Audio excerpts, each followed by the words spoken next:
Hello guys, कैसे हैं आप? उम्मीद करते हैं कि आप सब खैरियत से होंगे, खुश होंगे। भाई देने जा रहे हैं नेक्स्ट पार्ट। बहुत मजा आ रहा है भाई, बहुत मजा। युद्ध।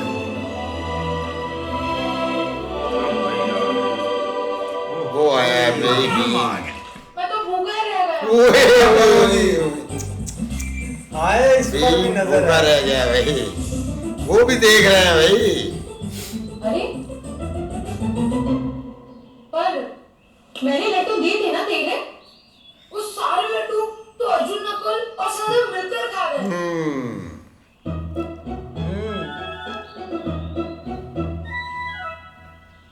सब खा गए? सब नहीं, पर अधिकतर 4 लड्डू खा गए। आप उसके बैल इस पर नजर है इसकी। ये पिछले भी 2 खाएगा। देखो, ये लड्डू मैंने माधुरी के लिए रखा था। ले, ये एक लड्डू भी तुम खा लो।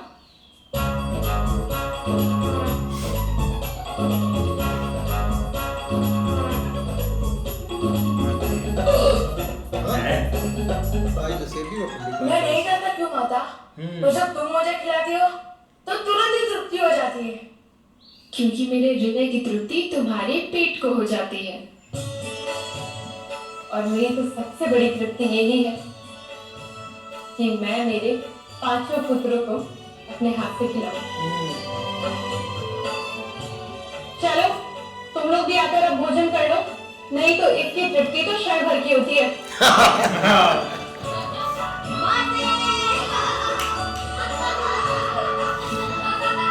ओए किराना देंगे भीम स्वेल सुहेल पिटा ओए होए, पुरानी जगह। राजमाता को अब बहुत टेंशन है भाई।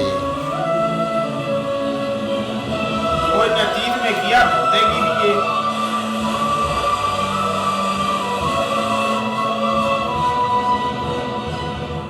पाप के पिता के साथ विवाह करके मुझे केवल दुर्भाग्य ही प्राप्त होगा। आपके बाद आपके वो सही हो रहा है भाई दोबारा। और मेरी संतानों का क्या भविष्य होगा?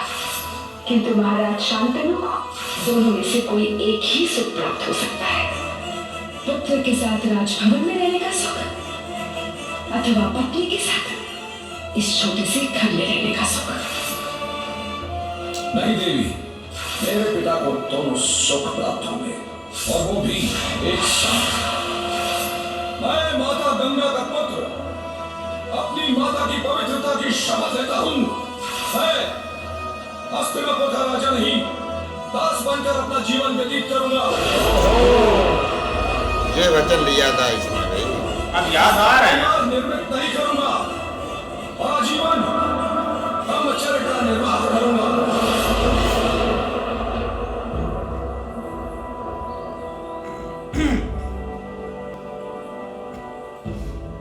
तुम्हारे इसी तट पर तुम्हारे पुत्र ने प्रतिज्ञा ली थी। काश तुमने उसे तभी रोक लिया होता। तभी रोक लिया होता तो इतने जीवन नष्ट नहीं होते। क्यों नहीं रोका तुमने उसे? क्यों नहीं? मेरे तट पर प्रत्येक दिन सैकड़ों मनुष्य आते हैं सत्यवती। विविध प्रकार के संकल्प और प्रतिज्ञाएं लेते हैं।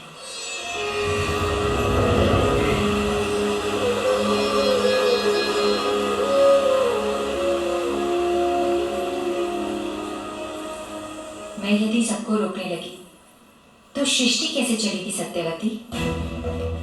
मेरा कर्तव्य किसी की प्रतिज्ञा में बाधा करना नहीं। पर भीष्म तो तुम्हारा पुत्र है भागीरथी। 25 वर्षों तक तुमने उसे संस्कार दिए, राजा बनने के योग्य बनाया। किंतु जब उसने राज्य का त्याग किया, तुम्हारे हृदय में तक पीड़ा नहीं हुई। मेरा पुत्र कौन है? मेरे तट पर आने वाला प्रत्येक मनुष्य मेरा पुत्र है, और मैं किसी संस्कार और पवित्रता नहीं देती। अर्थात भीष्म तुम्हारे लिए विशेष नहीं है। विष्णु विशेष है, परंतु उसकी विशेषता उसके हृदय में है, मेरी दृष्टि में नहीं। सत्यवती, आज हस्तिनापुर और कुरुवंश की जो भी दुर्गति है उसका कारण तुम हो, क्योंकि तुम्हारी दृष्टि भेद देखती है, मेरी नहीं।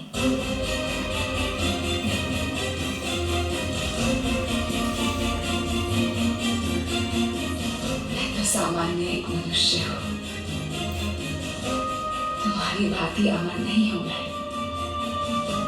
प्रतिशत मृत्यु का भय रहता है मनुष्य के हृदय में, इसीलिए तो वो सुरक्षा ढूंढता है। मैं भी तो सुरक्षा ही ढूंढ रही थी। तो फिर मिली सुरक्षा? क्या मिला?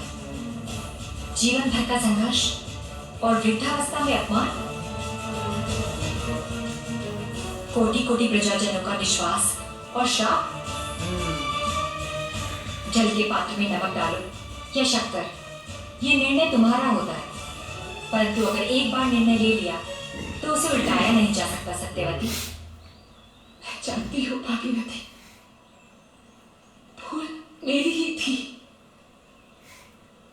किंतु तब मुझे भविष्य भी तो नहीं दिखता था, और मनुष्य का जीवन भी तो उसकी मर्यादाओं का ही परिणाम होता है। मैं जानती हूँ भूल मेरी ही थी, किंतु अब मुझे कुरुवंश और कुरु राष्ट्र के भविष्य को दृढ़ बनाना होगा। उसके लिए कोई तो उपाय बताओ गंगा, कोई तो मार्ग दिखाओ। पहला निर्णय भी तुमने स्वयं लिया था, किसी से परामर्श नहीं किया। अब दूसरा निर्णय लेने का क्षण है। ये निर्णय भी तुम्हें ही लेना पड़ेगा सत्यवती।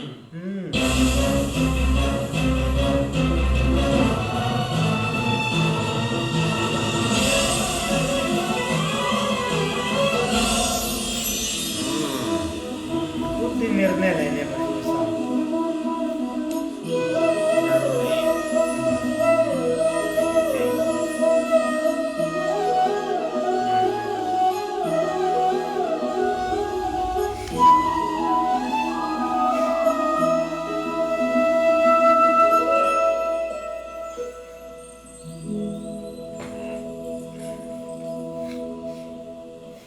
भविष्य के आधार पर सब आज का निर्णय लेना चाहते हैं।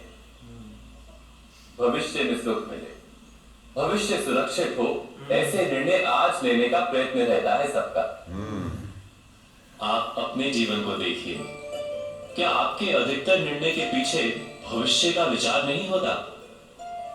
और हो भी क्यों ना, अपने जीवन को सरल और सुखमय बनाने का प्रयत्न करने का अधिकार सबका है। पर भविष्य तो कोई नहीं जानता, केवल कल्पना ही की जा सकती है। तो जीवन के सारे महत्वपूर्ण निर्णय कल्पनाओं के आधार पर ही करते हैं हम। क्या निर्णय करने का कोई तीसरा मार्ग हो सकता है? विचार कीजिए। विचार तो अब सारे करने सुखों का का वो- आधार धर्म है, और वो धर्म मनुष्य के हृदय में बसता है। तो प्रत्येक निर्णय से पूर्व स्वयं अपने हृदय से ये प्रश्न अवश्य पूछ लेना कि ये निर्णय स्वार्थ से जन्मा है या धर्म से। क्या इतना पर्याप्त नहीं? भविष्य के बदले धर्म का विचार करने से क्या भविष्य अधिक सुखपूर्ण नहीं होगा? स्वयं विचार कीजिए। विचार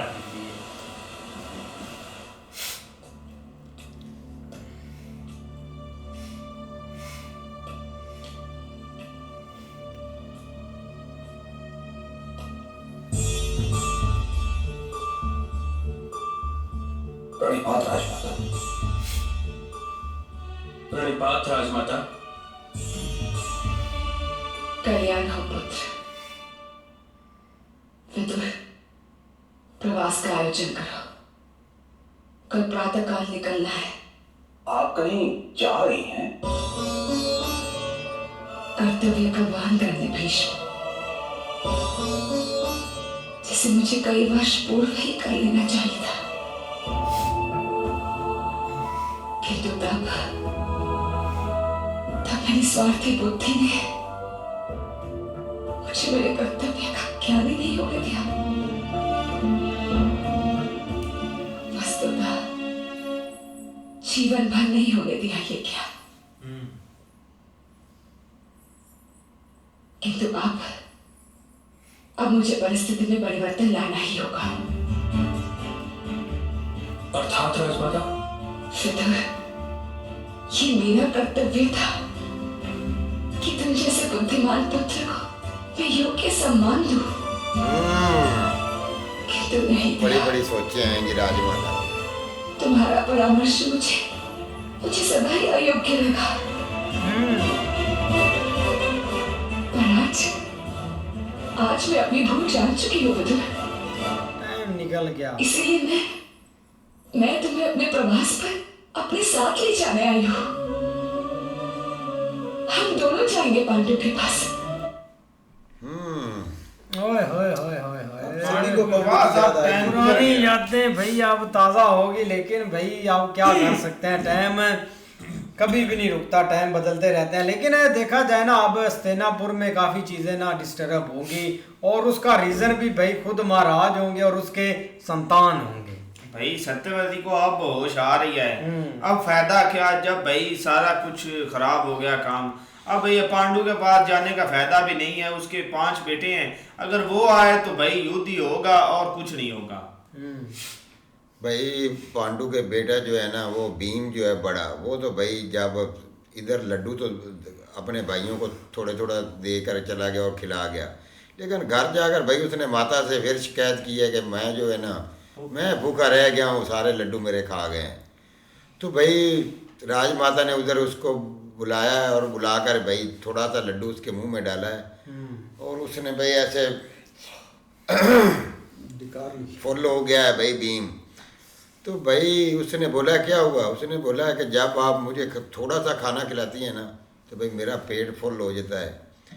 तो पता तो उसको चल गया था, ये पहले भी सारा माल खुद ही खा गया है। तो उसने बोला है जब मैं आपको खिलाती हूँ ना, तो मुझे पता है आपका पेट फुल हो जाता है। तो भाई आप इधर राजमाता ने जो अपना भीष्म जी की वालदा से बात की है, तो उसने भी सही बोला है। तो उसने बोला है कि पहले भी आपने खुद एक्शन सारा कुछ किया था, तो अब भी भाई आपको खुद ही एक्शन लेना पड़ेगा। ये सिस्टम तब भी चलना है, आप उन्हें खुद इसको भाई संभालना है। आप इस तरह ही भाई तब भी राजमाता जो है ना सत्यवती, उसने ये फैसला किया था कि जो अपना भीष्मा जी है ना, वो इस सल्तनत का पर ना बैठे। लेकिन भाई उसने अपने औलाद के बारे, अपने बेटों के बारे में सोचा था। लेकिन जब अब औलाद आगे से बोलने लगी है, आके दिखाने लगी है, तो अब सत्यवती को पता लग गया कि मैंने ये गलत फैसला लिया है। लेकिन अब वो सोच रही है कि मैं क्या करूं। तो इसलिए भाई वो अपनी खामिद की दूसरी बीवी है ना, उसके पास गई थी। उसने कहा कि ये क्या हो गया, इसका कोई अपना मसले का हल है। उसने कहा ये भी पहले भी आपने ये मसला बनाया, आप इसका जो हल है ना, वो भी आप ही निकाले। आप ये बिल्कुल ऐसी है, लेकिन भाई आप पांडु के पास जाने लगे हैं, उम्मीद है कि वहाँ से कोई अच्छा रिस्पॉन्स आएगा, वो देखने वाला। ऐसे ही है। लेकिन मिलते हैं भाई नेक्स्ट पार्ट में, तब तक के लिए अपना ख्याल रखिए। Goodbye, take care.